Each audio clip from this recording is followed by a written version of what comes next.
This video is sponsored by Lenovo Lock and AMD Ryzen. I know, it's been a while since the last video. If you haven't seen it yet, go watch that first or else none of this is gonna make sense. My behind the scenes videos are usually reserved for my YouTube channel members, right? But this time, I wanna give you guys all a peek into the design process and video production side of things using my new Lenovo Lock. I wanna take you guys through the journey of my thought process, the mistakes I made, and just everything I learned basically creating the Google Smart Boombox. All right, let's start with the behind the scenes for the video. This is Scott. He's in a thrift shop. It was a mundane weekday afternoon when something unusual caught his eye. Okay, so I want to start by giving a huge shout out to the voice actor here, Paul Ross from the UK, who voiced all the narrator lines in this video.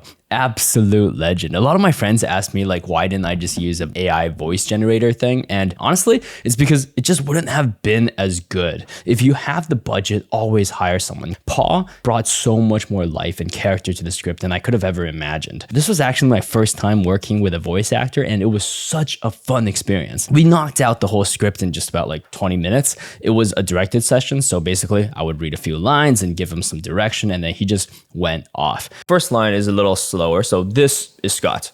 He's in a thrift shop. Yeah, this is Scott. He's in a thrift shop. What I loved is that not only did he tweak some of the script here and there to make it more dramatic based on his, expertise in this field, but he also gave me multiple takes of key phrases so I would have options to work with later on, depending on the tone I wanted to go for. This is Scott. This is Scott. This is Scott. This is Scott. Like when I wrote this ending line, it's because I am Scott. I imagined it to just be read like that. It's because I am Scott. Just straightforward. But he read it like, it's because I am Scott.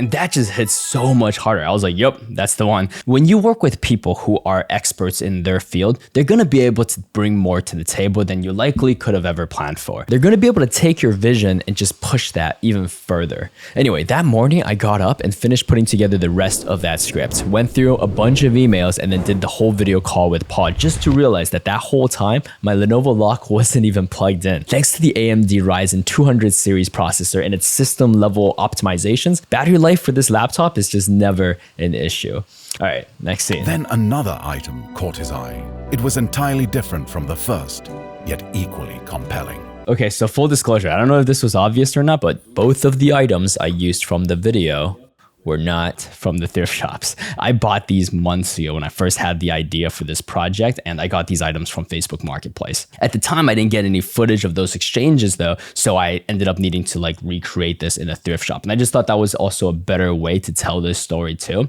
Anyway, I hated filming these scenes though. I hate filming in public, so my anxiety was through the roof. Thankfully, my dad and my brother came along, and occasionally they would stand at the end of the aisles to shield me, so it wasn't too obvious what I was doing, but man, these were so painful to film. These items would go on to haunt Scott in the days and weeks that followed.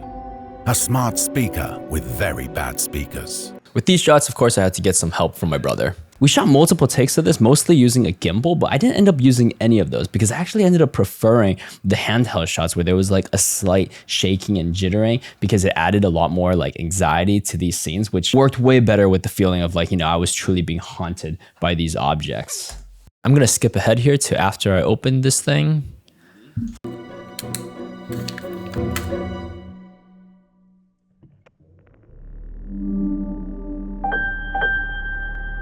So I always try to represent the design and build process in these videos as closely to how they actually went in real life. Of course, with a touch of, dramatic flair for the purposes of storytelling. When I first started this project, I actually wasn't very excited about this concept. But then the moment I connected both of these items together and heard the sound came through for the first time all loud and with the amazing bass, it awakened something in me. That's when I became psyched about this project. So I really wanted to capture that in the video.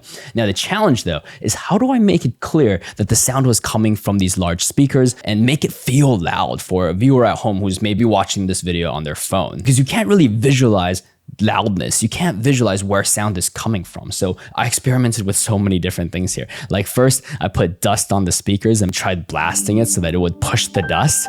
It kind of did, but it was just not dramatic enough. So ultimately, this is what I did. I focused the camera on the large speakers and had this slow zoom in towards it. And then the key thing here is I added this speaker feedback noise.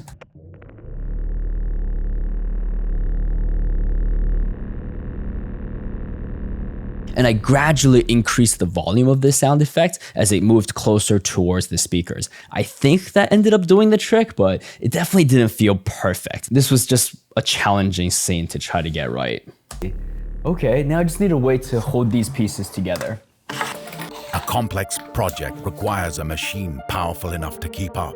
Next, of course, we have the floating laptop scenes, which was, in hindsight, a very risky setup. For the grip technicians out there, brace yourselves. I'm so sorry for what I'm about to show you, but basically, I literally duct taped the back of the laptops and just hung them from a C-stand for this shot. You can even kind of see the C-stand in the footage because I forgot to take a clean plate for editing, which haunted me. I almost reshot the whole thing, but I didn't want to make the same risk again. I did have this thick chair underneath though in case the laptops did drop, but luckily they didn't. Duct tape is just so strong, it's ridiculous. Was this risk necessary though? Not really, but I wanted a more dramatic introduction for the laptop and not just, boringly pull it out of my backpack or something. So it was really fun to experiment with this technique. Of course, then I just painted out the duct tape in After Effects, which was pretty easy.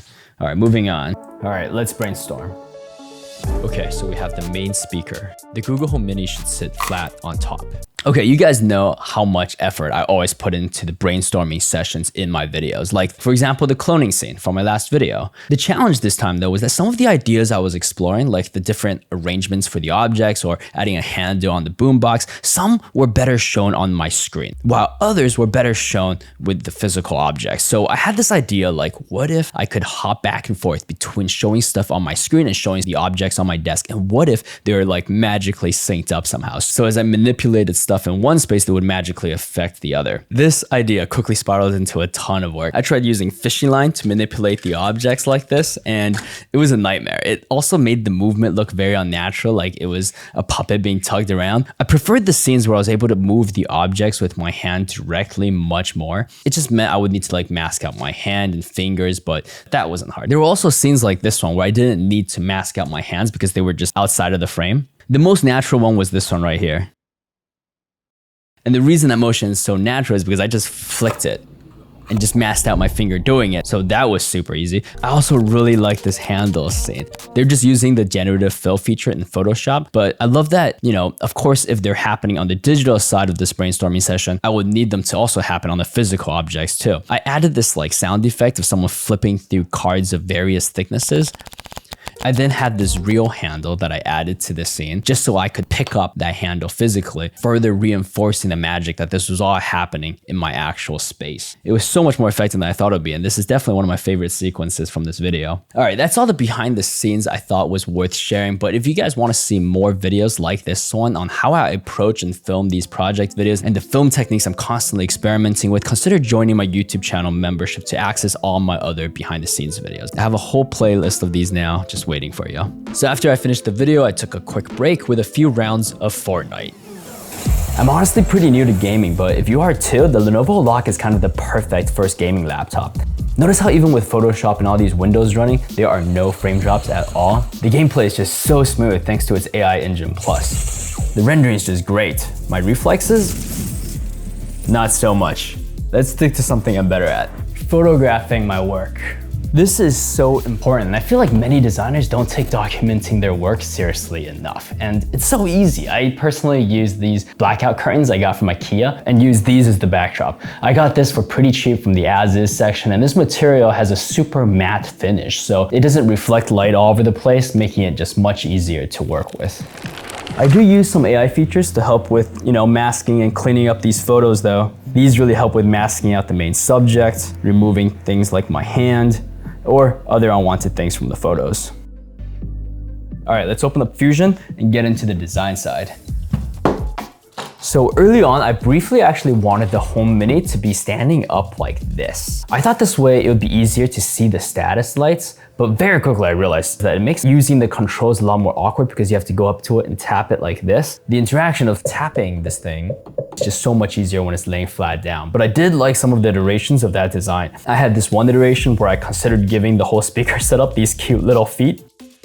But of course, ultimately I ended up going with this more minimal route. Aside from that, the design process was actually crazy straightforward for this project. I first started by finding a Google Home Mini 3D model online, which turned out to not be very accurate at all because I did these test prints for the part that would fit around it and hold it, and they did not fit very well at first. I used a 0.8mm nozzle so these could be printed very quickly, but that's why the resolution here kind of sucked for some of these. But then I did 2 more tests with some minor adjustments, and then this part was good to go. The whole design process actually only ended up taking about 2.5 days, and that includes all the print time. Like I said, when you print with a 0.8mm nozzle, it really speeds up the iteration process. I'm very impressed that the Lenovo Lock is able to go through all of these 3D models while remaining cool to the touch. It's all thanks to its hyperchamber cooling, which uses enhanced airflow to keep the laptop cool. Anyway, that's pretty much everything for the design process. This was such a fun project to work on, so I really hope you guys enjoyed this. I want to give a huge thank you to Lenovo and AMD for supporting me in sharing this behind the scenes with all of you.